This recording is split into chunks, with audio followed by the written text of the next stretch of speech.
มีแต่บ่ขออนุญาตนำหักแข่งกันก็อย่าเอาเหตุผลที่ว่าบ่ขออนุญาตนำเป็นมิ้นซะ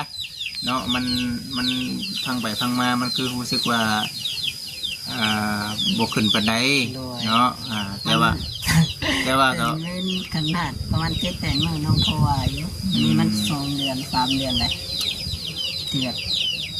ไปมาเดินลบหน้าลบตาคือเห็ดคือแบบคนสร้างกันนี่นะตรงเลยเนาะนั่นแหละก็เข้าใจอยู่ว่า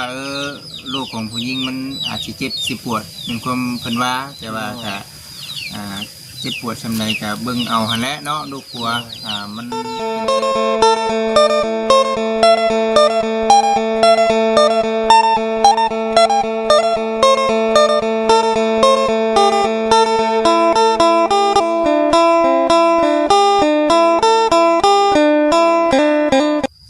คึมเบิดมือเอาจะชื่อพี่น้องเลยช่วง11 โมงตอนที่สวยๆแล้วล่ะสิเข้า12 โมงนะพี่น้องเลยเนาะ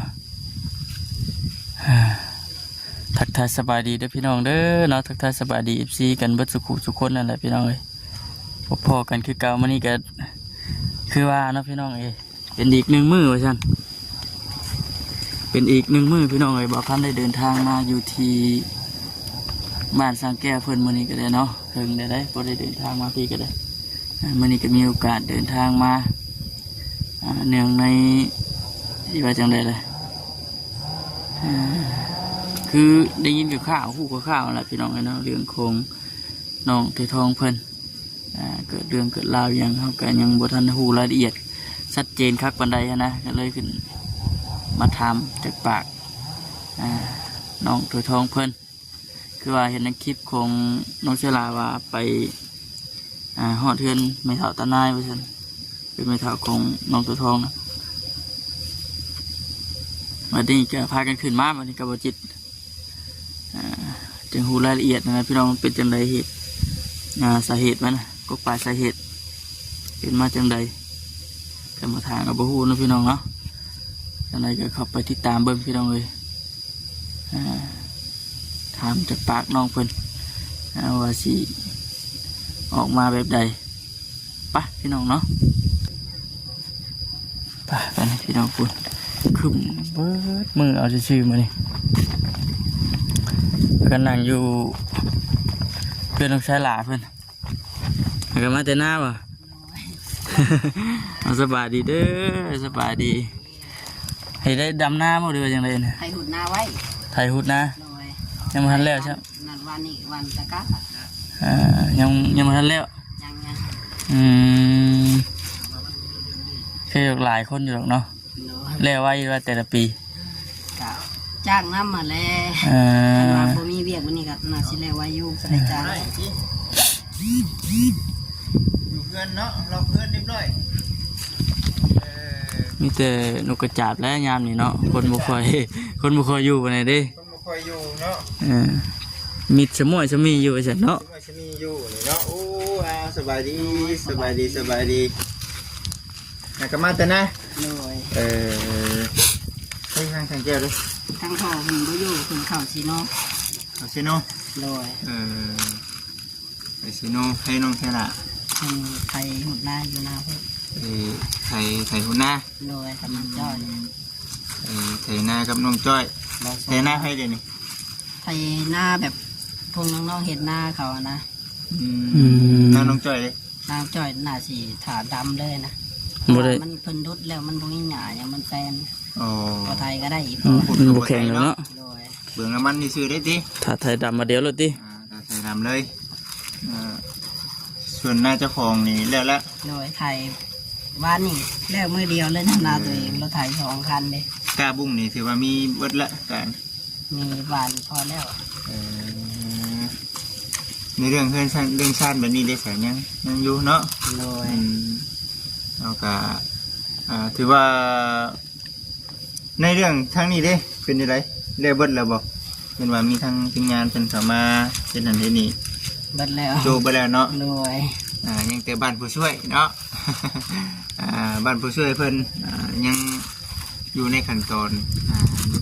ยุกเสาเตะคาดเนาะถมดิน แต่ว่าในเรื่องอื่นๆนี่คือยังบ่ทันมีงบพี่น้องเอ๋ยเนาะในเรื่องของทางบ้านผู้ช่วยเพิ่นบัดนี้ที่นี่บ้านที่ว่ายังบ่ทันได้สำเร็จเสร็จสิ้นน่ะนั่นคือจะเป็นในเรื่องของทางบ้านน้องเถือทองกับทางนานาสังพุทธนั่นแหละแล้วก็บ้านน้องสละ โดย บ้านน้องสละยังว่าใครในแล้วที่ว่าไม่ขึ้นไปนอนแล้วเนาะ โดย คือว่าหั่นแหล้วจังหวะเนาะมื้อนี้ก็มาถามไทยทั้งน้อง โดย คือไอ้ว่าหั่นแหละคือเห็นอยู่ในคลิปอยู่หั่นแหละจังหวะมีปัญหากันบ่น้องเด้อ โดยแม่น เดี๋ยวนี้มาได้บ่เดี๋ยวนี้ ก็นั่งเก็บลงไปเว่าเรื่อง แบบว่าแบบตอนเพิ่นเมื่อสงกรานต์นะแบบเพิ่นเริ่มเปลี่ยนแปลงไปอะนะ พอเพิ่นขึ้นมาแล้วก็แบบบ่สนใจนำพัวเลยแบบเวลาเฮาไปนางใกล้นี่เพิ่นย่างหนี้ลบหน้า อันนี้คือเป็นอันนี้ โดยลองป้าเบิ่งประมาณเดือนหนึงยังคือเก่า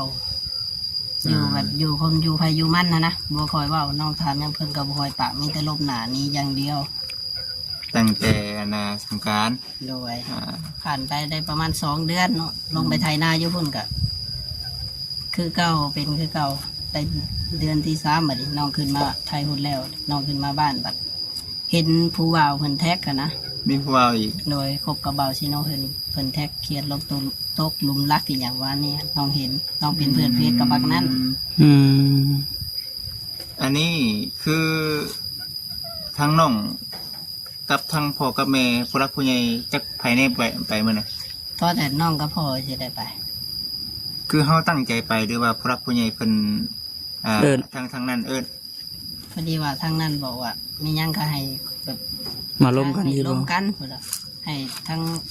ผู้เมียเขาคอยสอบถามกันให้เว้าจ้องหน้ากันเขาจ้องหน้ากันแล้วเว้านะ ผู้รักผู้ใหญ่เพิ่นก็ฮู้ได้ทางนั้นก็ได้เนาะ โดยเพราะว่ามาแล้วทางน้องนี่ให้แม่โทรถามไปเบิ่งว่าแม่คือเป็นจังซั่นจังซี่นะ โอ้ อืม บัดทีนี้ในเรื่องเหตุผลของน้องเพิ่นได้เสียเพิ่นได้เว้าสู่ฟังแล้ว เพิ่นว่าเพิ่นเป็นมิ้นมาได้น้องก็ตอบว่ามันสิคือว่าเป็นมิ้น3 เดือนแล้วได้ ประมาณ3 เดือนแล้ว สาเหตุเพิ่น เหตุผลเพิ่น แม่น เฮ้ย โตเพิ่นแท็กน้องก็แค่วายุโตผู้ว่าเพิ่นแท็กนะ โอ้ เขียนลบโตรูปลักษณ์อีหยังเพิ่นว่าบ่ฮู้จักกัน เขาแท็กไปมั่วเพิ่นน่ะแต่ว่ามีหมู่บอกน้องอยู่แต่น้องบ่ค่อยเชื่อปานใดว่ะ อืม จนไปเห็นบักนั้นแท็กน้องก็เอ้ามันแม่นอะลีบ่ อืม ก็เลยทักเลยให้หมู่แชทไปถามบักนั้นที่บล็อกเฟซเลยนะ อืม ผู้ชายคนน่ะ แม่น ผู้ชายคนนั้นบอกเลย แม่นแล้ว เฮ้ยพี่น้องเอ้ยเนาะ เป็นอันนั้นเนาะ ก็เพิ่นเที่ยวเขาชิโนตลอด ช่วงหนึงนะ โดย เออ น้องกับพ่อที่ผู้อยุมีโยหมูก็บอกโยกบุเสือใจนะจะแบบใดนะจนแบบเห็นกับตาเห็นในเฟซอย่างจนไปเห็นกับตาไอ้นี่แหละ ก็เลยลองไปเว่าเบิ้ง แต่ว่าในความเป็นจริงก็คือว่าแน่พี่น้องเอ้ยเนาะให้น้องๆเพิ่นคุยกันหั่นแหละทั้งสองกรรมสองฝ่ายให้มันละเอียดเข้าใจกันคักแน่แต่ว่าลงไปมื้อนั้นน่ะคือเข้าใจกันแบบใดเขาลงเรียน คุยกันลงตัวแล้วบ่ ให้แน่บ่หรือว่า เพราะ แน่ ว่า ใด คุยแบบคุยยังไงมันเข้าใจกันนะ ดีขึ้นหรือแย่กว่าเก่า ก็ยังบ่ฮู้เลย สถานการณ์น้องตอนนี้เห็นนะ แซดไปกับเพิ่นแบบบ่คอยตอบอหยังแบบ คือเก่าเงียบไปเงียบมันนะ ยังคือเก่าอยู่ดิ ด้วยน้องพยายามเคลียร์อะไรอย่างทุกจริงทุกอย่างที่เพิ่นบ่คอยตอบ กลางคำมันคือที่โทรหากันอยู่บ่ น้องโทรไปเพิ่นก็บ่ได้ชูหับดอก อ้าว น้องแชทไปก็ขอโทษอีกอย่างกับเพิ่นมีแต่บ่เบิ่งตอบแล้วเพิ่นก็บ่ตอบอีหยังเลยนะ พี่จะอ่านในสิบ่ตอบ ด้วย ลงไปเมื่อนั้นลงไปเคลียร์กันเข้าใจเมื่อนั้นนะคือตกลงมันบ่มีผลดีอย่างเลย ยังบ่ฮู้เลย เนาะ ด้วย คือบ่ได้ก็คือบ่มีอย่างดีขึ้นเลยนะเห็นบ่คือตั้งใจว่าอยากไปเคลียร์กันให้มัน ให้มันเข้าใจกัน เข้าใจกัน นะ อืมก็ได้เบิ่งอยู่เนาะในคลิปแต่ก็คือว่าแน่แหละพี่น้องเอ้ยเฮ็ดจังไดล่ะทั้งจริงๆนี่ก็บ่อยากให้มีปัญหากันนั่นแหละ ด้วย แต่บัดนี้น่ะคือถ้าหากลงไปในรอบแบบนี้ยังสิลงอีกอยู่แม่นบ่ ยังบ่ฮู้ได้ตอนนี้ อืม อืมแบบ ผู้รักผู้ใหญ่ทั้งนั้นเพิ่นว่าได้สนองทางพ่อเฒ่าแม่เฒ่าอ่ะ เพิ่นจะให้น้องนี่ลงไปอยู่หุ้น อืม อืม แต่น้องบอกว่าน้องใครเวียกแบบนี้แล้ว มีเวียกเป็นงานทางพี่ทางพุ่นมีเวียกเป็นงานก็เข้าใจเฮา อืม ทางพี่น้องก็เข้าเวียกเด้ไปเฮ็ดเทือนตัวเองน้ำเด้ไทยหุดเด้ว่า เพิ่นอยากให้อาณาทางน้องสีทองไปอยู่พุ่นเลย โดย แต่นางเจ็บยังเคลียร์กับเมียบ่เข้าใจน้องก็บ่อยากลงบ่ได้ เอ ล อง ไปเลยเซยไปเซยมันแบบเวลาผัวเฮ็ดเวียกกับเมียเราไปหาดินแต่นำผู้ชายผู้อื่นแบบนี้นะไป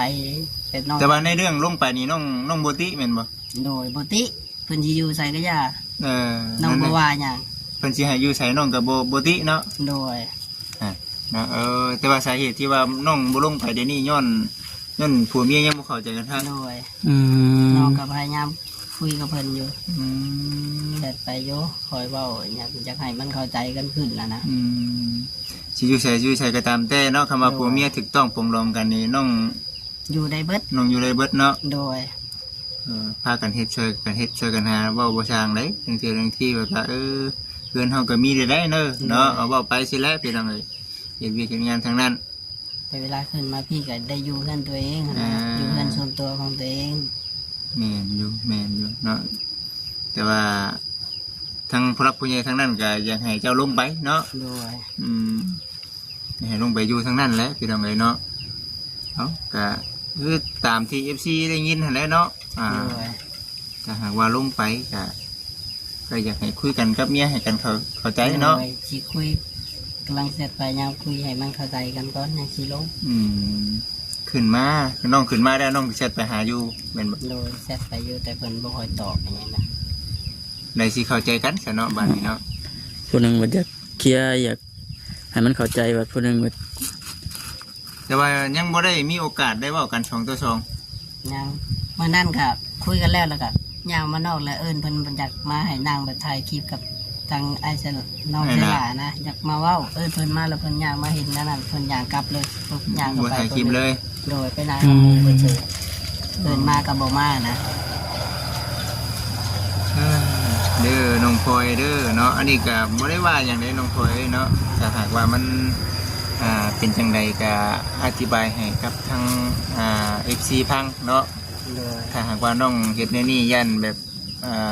FC เพิ่นเข้าใจไปทางอื่น แม่น บ่อยากให้อันเกินว่าหยังลบดิกๆเนาะ อืม เพราะว่ามีหยังก็คุยกันให้มันเข้าใจนะ คันคุยกันจบมานั่นก็โอเคกันว่ามานั่งเว้าเนี่ยเว้าในกล้องว่าอืม ยอมคืนดีหยังก็เว้ากันไปอะไรมี อื หยัง ม นี่เอิ้นมาเห็นไปนี่ย่างกลับเลยไปนางน้ำหมูจุเพิ่นเจอ อืม ทางน้องกับเมื่อเด้อมัน มาเลยบ่ได้บอกอีก ย่างไปบอกอยู่เมื่อกันเด้อบอกพอเฒ่าไม่เฒ่าแล้วก็มา อืม เท่านั้นคำเว้าเนาะ ว่าสิมานั่งคุย2 ต่อ 2ก็เพิ่นแบบย่างลบไปลบหน้าไปเรื่อยๆนะ ยังบ่ได้คุยกันคักแน่เลยเนาะ ด้วย เดี๋ยวสิคุยกันอยู่ในช่วงโอกาสเด้อครับบัดนี้เนาะอย่าให้ถึงอันน่ะหูอย่าให้ถึงผู้รักผู้ใหญ่เพิ่นเนาะเว้าถ้า โดยเพราะว่าเรื่องมันก็บ่แม่นว่าเรื่องใหญ่เรื่องเตยเรื่องน้อยเดียวนี่นาทีผัวเมียคุยกันก็มันก็เข้าใจกันแล้วก็แล้วสิให้มันฮอดเป็นเรื่องใหญ่จังเรื่องซำนี้นะ เพราะว่าผู้รักผู้ใหญ่เพิ่นได้เว้าได้จากันได้โอ้ลมกันแหละมันบ่คือเด็กน้อยเว้ากัน โดย ผัวเมียผิดกันอยู่พี่น้องเนาะผิดกันเรื่อยอยู่ครับบ่เป็นหยังขอเพียงแต่จะฮอดผู้รักผู้ใหญ่ โดย นี่ก็เว้าใส่ไผก็บ่จิตเองก็เคยผ่านมาเนาะ โดย กับคำว่าเฮ็ดน้องๆมีปัญหาแบบนี้ก็มันอุกอังใจพี่น้องเอ้ยเนาะ มันบ่ดีทั้งสองกรรมสองพายซะพี่น้อง FC เอ้ยเนาะบ่แม่นว่าบ่จิตดีแล้วก็บ่แม่นว่าจังได๋บ่จิตมานั่งเว้ากับน้องเพิ่นนี่ก็บ่ได้ดีน้องบ่จิตนี่ก็เพียงแต่ว่าคำว่าคำจาที่ว่าแนะนำไปทางที่ว่ามันสิดีให้แหละ โดย เพราะว่าเห็นทั้งน้องๆเป็นแบบนี้ก็เนาะบ่อยากให้เป็นคือกันเนาะ โดย แต่ว่าในความคิดเนาะว่าคือทั้งน้องเพิ่นนี่ถ้าหากว่าถูกต้องปรองดองกับลูกกับเมียก็ อยู่ใส่ก็อยู่ได้ ใส่ก็ได้เนาะ แม่ หากเพ่งกันในอนาคตน่ะบ่ยากเลยพี่น้องเนาะ แต่ตามที่ได้ยินเท่าน้องเพิ่นว่ามาคือว่าลงไปอยู่พุ่นน่ะเมียบ่ปากน้ อยู่พี่ก็คืออันเลย อยู่พี่คือกัน ฝากว่า น้องถามแม่จะแม่ว่าลองเบิ้งวะลงไปอยู่หุ่นเบิ้งหรอ อืม ทางน้องก็พยายามถามเบิ้งหรอกให้หยังกับเฮาอะนะมีหยังก็บอกโลดเฮาเฮ็ดผิดอีหยังอะ อืม เพิ่นบอกว่าบอกบ่มีนะ อืม แบบอยู่ใกล้กับเพิ่นลบหน้าก็แบบอันนั้นน่ะจับแต่โทรศัพท์กลางคืนมาก็เพิ่นจับโทรศัพท์เสร็จเบิ่งกับไผบ่จักยิ้มใส่แต่โทรศัพท์น้องพยายามจับโทรศัพท์เบิ่งก็เพิ่นให้อะนะ ห่วงโทรศัพท์เลย โดย อืม รหัสเฟซหยังเพิ่นก็เปลี่ยนเบิดอ่ะนะ เอา บ่ให้ผู้หยังเลย โดยเพิ่นสิคุยกับไผก็บ่ฮู้ เออ เพิ่นมาพี่แล้วน้องก็เปลี่ยนรหัสเฟซน้องก็เพิ่นเปลี่ยนเลยเด้เพิ่นเปลี่ยนได้2-3เดือนแล้วน้องขึ้นมาน้องก็เปลี่ยน เฮ้ยพี่น้องเอ้ยเนาะให้คำแนะนำจังใดดีแหละพี่น้องเอ้ย FC เพิ่นก็หนึ่งก็คือขึ้นไปทางอื่นเนาะ โดย ก็หลายอย่างหลายแนวอยู่แต่ว่าทั้งน้องเองก็พิจารณาเบิ่งให้คักๆเนาะ โดย ก่อนที่ตัดสินใจอิหยังก็ได้มีแต่พังเบิ่งแต่ว่าหากบ่แล้วเนาะคำเป็นในนี้เนาะ โดย หากบ่แล้วเลยพี่น้อง โมเมนต์มื้อใดก็มื้อหนึงที่ว่าสิได้ ต้องได้เว้ากันอีก ได้เว้ากันอีก ลงไปเมื่อนั้นได้เสียทั้งพ่อกับแม่เพิ่นบ่ได้ว่าหยังบ่ทั้งพ่อเฒ่าแม่เฒ่า บอกมีแต่เพิ่นอยากให้น้องน่ะคันว่าแล้วอันนั้นไปแล้วเวียกแล้วงานแล้วเพิ่นอยากให้น้องน่ะลงไปอยู่พุ่น อืมลงไปก็ขอให้ได้เว้าได้จ่ากับเมียก่อนเนาะ โดยคำว่าไปซื้อมันไปเดียวกับประกล้าศไปเลยน้อง จักสิเว้าจักสิปากน้ำไผติ ที่ว่ากับไปลงไปอยู่กับแบบอยู่คน เฮา ละแจ เฮาก็อาศัยน้ำเมียเนาะแม่นว่าเพิ่นว่า อืม ไปอยู่เพิ่นบ่เฒ่าไม่เฒ่ากันเนาะ เขาหูอยู่ดอกกันนะ อันนี้คือเหตุผลเนาะ โดย ถ้าหากว่าน้องสองคนหักกันก็คุยกันเนาะคุยกันให้มันเข้าใจแล้วก็เฮ็ดจังได๋ซั่นฮอนยามให้ยามหน้าก็เข้าใจอยู่เนาะ โดย ก็เฮ็ดเฮ็ดงานช่วยกันแล้วมันหยังก็ได้เนาะ โดย กำหักเพลงกันนะมันบ่วันเนาะพี่น้องมันหยังก็ได้นะหักกันเพลงกันนะมาช่วยกันหาทางออกนะมันได้เบิดเนาะ โดย เนี่ยได้ก็ให้อภัยกันก็ให้ได้เนาะ โดย นอกจากว่าเฮาสองคนหักกันบ่เพียงพอจังมันเป็นจังเป็นแนวนั้นนะพี่น้อง โด เอ้ ย ยนี่แต่ว่าถ้าปรับเนาะกำลังปรับอยู่หักคือยังบ่เห็นทางแม่นบ่ แม่นเพิ่นวันนั้นเพิ่นบอกว่าเพิ่นสิยอมปรั๊บว่าน้ำนั่นน่ะนะวันนั้นว่าเนี่ย แต่ว่าผู้เป็นเมียนี่ติเตือนหยังน้องบ่ได้ติหยังเลยบ่เด้อ บอกเลย บ่จักหยัง โดย บ่จักว่าตัวเองผิดหยัง บ่จักเลยมีแต่น้องว่าออกวันนั้นเนี่ย มีแต่ว่าในเรื่องถ้าหากว่าเว้านี่คือผู้รักผู้ใหญ่ให้อย่าให้ลงไปเนาะ โดย แต่ว่าในเรื่องเมียนี่คือเฮาบ่ฮู้ว่าเมียให้หยังเฮา แม่น เพิ่นก็บ่ยอมเว้าหยังออกมาว่าซั่นติ บอกเพิ่นบ่ได้เว่าหยังในตัวน้องเลยนะ อืม มีแต่น้องเว่าแต่ตัวนั่นตัวที่เป็นเหตุที่น้องบ่พอใจนั่นแหละ อืมเฮ็ดหยังบ่พอใจ นะก็ไปแบบไถนาก็เพิ่นแบบไปวนแต่น้ำผู้ชายผู้อื่นป้ายผู้ไถนาผู้เดียวเพิ่นไปลิ้นนะ อยู่เฉยอยู่บ้าน อยู่บ้าน เป็นอยู่บ้าน โดย เออ ไปหาลิ้นแบบไปกับหมู่ผู้ชาย แม่นบ่ล่ะแม่นความจริงบ่ไปหาเรียนหมู่ๆใช่ โดย อย่าว่าน้องไปเว้าเอาซื่อนี่ บ่ เห็นอ น้อง ยู่ ก็ค่อยเห็นนะ โอ้ เพิ่นย่างไปลิ้นแบบเขาไถนาย่างแล้วไปลิ้นไปนั่นแหละ บัดเจ้าของบัดผัวไถนาอยู่ โดย เมียบัดบ่สนใจ โดยแบบมาเพิ่นก็แบบเซยไปเซยมันนะ เมื่อเฮือนพุ่นเขานำซ้ำปลาเมียเฮ็ดให้กินแล้วว่า เพิ่นก็เฮ็ดอยู่เพิ่นเฮ็ดแล้วก็เพิ่นกับไม่ได้สู่กินนำกันดอกมีแต่น้องอยากให้น้องหากินเองอะนะ มีแต่เห็นพ่อเฒ่ายังกินแล้วก็ถ้าไม่เฒ่าเราไปนั่งกินน้ำเขา เมียแบบเมียบ่ได้กินเขารวมผ้ากันนะ เอ้าน อนอยู่พุ่นได้ฮะ นอนกับแบบแจ้ไผแจ้มันนะตอนน้องอดบ่ได้แล้วน้องจะขึ้นมาพี่ อยู่เจ็บให้เจ็บมัน โด เนาะ ย นอนไผนอนมันแบบบ่ได้เว้านํกันนะว่าเฮ้ยมื้ออื่นเฮาเฮ็ดหยังต่อ โด บ่ ย มีแบบนั้น ผมมีเลย เอ มีแต่ตื่นมามีแต่เอาไปให้เบียกไถนาแล้วเราก็ขึ้นมา เนาะ อืม ตัวนี้ก็มันอยากให้เข้าใจกันนั่นแหละคุยกันก่อนแต่ว่าน้องนี่ฮักมันบ่ โดย เออ อันนี้ก็พังเบิ้งเนาะอันนี้ก็ทั้งบริษัทเองก็คือว่าเนี่ยแหละพี่น้องเรายังบริษัทไทยทางนั้น โดย เพราะว่าหนึ่งคือ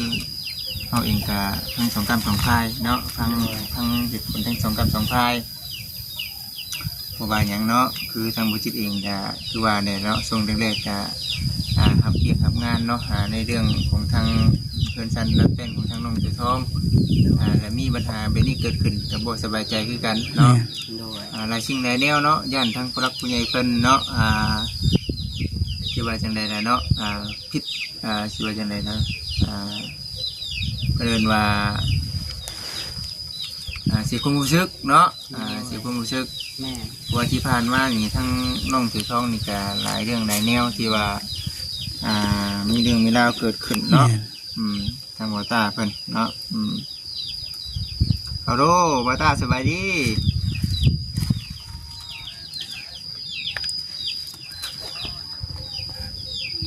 จังหวะเด้อเนาะเพราะว่าตอนนี้บ่จิตอยู่บ้านน้องเสือทองเดี๋ยวสิกลับไปทางนั้น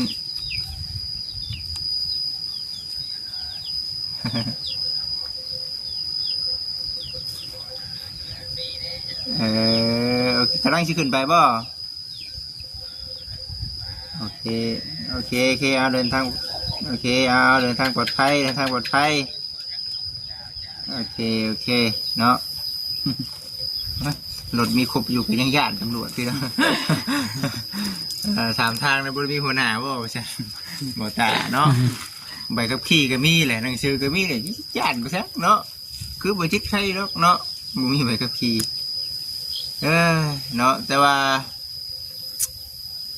ทุกที่ไหนก็อยากให้เคลียร์กันไว้นั่นแหละเนาะ ทางเดียวถ้าบางคำคิดว่าทางออกทางเดียว คือแบบมาเว่า2-2ก็ร่วมกันก่อน แต่ว่าปัญหาหลักๆเลยคือทั้งสองคนไม่ได้คุยกันว่าถ้าหากว่าได้คุยกันแล้วเนี่ยสิว่าใคร พี่สีส่วนเอามือแล้วเนาะ มันจังนั่นเลยคือยังไงเนาะมันจังบ่เป็นปัญหาใหญ่เนาะถ้าหากว่าทั้งผัวเมียคุยกันบ่โอเคแล้วน่ะจึง หาทางออกไปทันที ผู้ใหญ่เนาะ นี่เป็นว่าภายหนึ่งอยากเคลียร์ภายหนึ่งแบบมวยหนานี่ มันก็เมียนความในนั้นบ่แล้วก็ทางเบิ่งเนาะถ้าหากว่าน้องพลอยได้ยินก็คือว่าเนาะก็บ่ได้เข้าข้างทางนั้นทางนี้แต่ว่าทั้งน้องพลอยกับทั้งบ่จิตทราบได้บ่ได้จาเนาะก็เป็นคนที่ว่านิสัยดีอยู่เนาะเว้าจานำก็ถือว่าก็โอเคอยู่นะพี่น้องเอ้ยแต่พอเกิดเรื่องขึ้นแบบนี้ก็เนาะคุยกันให้มันเข้าใจก่อนกับทางลูกผัวเฮาเนาะตัดสินใจคักแน่เนาะก่อนคิดอีหยังก็ได้มั่นใจเจ้าของก่อนเนาะนั่นแหละจังว่าก็เลยหักเสียใจตัวนี้ โดยเสียใจเสียความรู้สึกกันเลยที่เมียเห็นแบบนี้นะ คิดอยู่เนาะคิดเสียใจอยู่มันเห็นอย่างบ่ได้บ่เนาะคันซีไปหาทั้งพ่อเฒ่าแม่เฒ่าเมียตัวเองบ่เอานำกะมันก็คือเก่าเนาะก็สิไปอยู่ไปนอนบัดบนนอนลูกเมียบัดสิเกียมให้อยู่บ่บัดนี้เนาะพาข้าวพาน้ำนี่ก็คิดอุกอีกไงเนาะกินข้าวกับบ่แซ่บเลยเนาะเพราะว่าบ่ได้กินข้าวห่มผ้ากันตั้งใจเลยพี่น้องเอ้ยเนาะตัวนี้มันก็คือว่าเลยพี่น้องเอ้ยเนาะรอพังไปเลยพี่น้องเด้อเนาะว่าสิเป็นจังไดแต่ช่างแก้วเพิ่นว่าได้สาธารณะเด่น กันก็จะจัก บ่จักบ่ โดย แสดงว่าตัวนี้ยังเฮ็ดหยังบ่ได้คันสิให้น้องชายล่าลงไปเคลียร์กับบ่แม่นแนวเนาะบ่กล้าคือกันบาน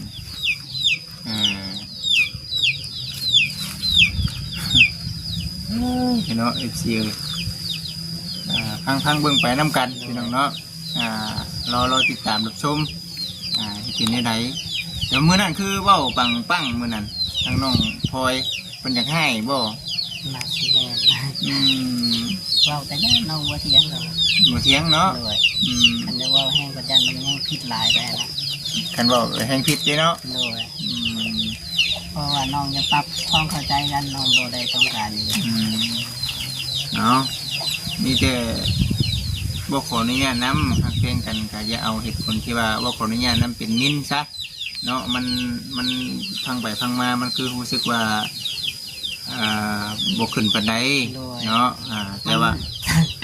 ก็ เล่นขนาดประมาณ7-8มื้อน้องเพราะว่าอยู่นี่มัน2เดือน3เดือนเลยที่แบบไปมาแบบลบหน้าลบตาคือเฮ็ดคือแบบคนสร้างกันนี่นะ อืม เอาตรงๆเลย อืมเนาะนั่นแหละก็เข้าใจอยู่ว่าลูกของผู้หญิงมันอาจจะเจ็บสิปวดเป็นความเพิ่นว่าแต่ว่าก็เจ็บปวดซำใดก็เบิ่งเอาหั่นแหละเนาะลูกผัวมันเป็นไปในนี้แล้วระบาดนี่คันที่เอาอารมณ์ที่ว่าตัวนั้นมาเป็นหลักนี่มันบ่ได้เว้ากันจักเทื่อเด้เนาะตัวนี้นะ ด้วย นี่จะพิจารณาช่วยกันเนาะ ด้วย ว่าสิเฮ็ดจังใดให้ทางออกไปน้ำกันถ้าหากว่าฮักเป็นกันอยากสร้างอนาคตไปน้ำกัน ด้วย ปรับความเข้าใจกันไหมเนาะ ด้วย นั่นแหละสันพี่น้องเอ้ยคือสิประมาณนี้แหละมื้อนี้มาก็คือไอ้ว่านี่หั่นแหละมาเบิ่งเพิ่นเบิ่งชันก็น้องก็เฮ็ดบันดอกบันไดก็แล้วเด้เนาะ ด้วยยังแต่โบกคนใดกะ ยังแต่โบก ด้วย เรียกงานเพิ่นเราไปทั้งน้องเสือทองก็ได้ ด้วยเพราะว่ามีค่าไถ่หุ่นหน้าเลยก็ได้โบกนะ คนนี้บัตรเฮ็ดแล้วจังขึ้นมาเนาะจังมาเฮ็ดต่อก็มามีอันนั้นก็ได้มาเรียกนักเบากะสู่ไปน้ำกันผัวกับเมียเนาะ ด้วย ในนั้นแหละพี่น้องเอ้ยเนาะในนั้นบ่ครับคือสิประมาณนี้แหละจะมีความคิดว่าในไหน นั่นนะต่างฝ่ายต่างปรับมาแล้วปรับอวยนาเขาหากันเว้าปรึกษากันอย่างหน่อยกันให้ได้ซะมื้อหนึงเนี่ยให้ได้พ่อหน้ากันจูชองตะชองได้ร่วมกันให้สิเข้าใจอยู่ดอก กันว่าทางน้องคันน้องเฮ็ดผิดหยังขอเพียงให้เพิ่นบอกว่าน้องยอมสิ่งทุกอย่างเลย ตัวนี้เนี่ยพี่น้องเอ้ยเนาะเอาพิจารณาไปน้ำกันเด้อสันเด้อพี่น้องเด้อเนาะแล้วก็รอเบิ่งรอชมไปน้ำกันว่าสิเป็นจังไดเนาะ ด้วย มีแต่ว่ากลมให้เมียปรึกษากัน ปรึกษากันนั่นแหละ สองคนเฮาก่อน สองคนก่อนเนาะปรึกษากันสองคนก่อนบ่อยากให้มันเป็นเรื่องเป็นราวเด้เนาะผู้รักผู้ใหญ่เพิ่นได้เว้าได้ว่าแล้วเป็นทั้งใหม่โดดเด้บัด ทั้งใหม่แล้วบัดนี้ ทั้งใหม่เด้มันบ่เข้ากันเจ้าก็ขึ้นเสียงเพิ่นก็ขึ้นเสียงแล้วว่าโตมันบ่เข้าใจกันเนาะเอามีแต่สิประมาณนี้เด้อน้องเด้อ ด้วย เดี๋ยวสิเป็นจังได๋สิออกไปนอก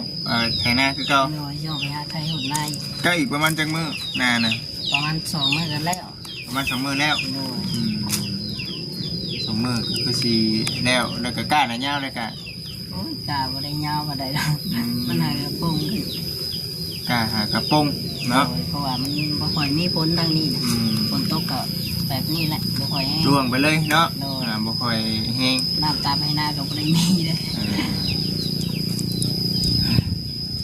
ไปสั่นเด้อ ด้วย มีแต่จังไดก็เข้าใจกันนั่นแหละพี่น้องเอ้ยเนาะตอนนี้ปัจจุบันนี้ยังหาทางออกบ่เห็นเนื่องจากว่าทั้งสองคนยังบ่ทันได้เว้าได้ว่าพี่น้องเอ้ยเด้อเดี๋ยวรอเบิ่งรอชมไปนํกัน FC เนาะมาบ่ครับเดี๋ยวน้องเอ้าสบายดีก่อนมั้ยสบายดี มาดี โอ้ยพี่น้อง ป้าคนนี้เนาะ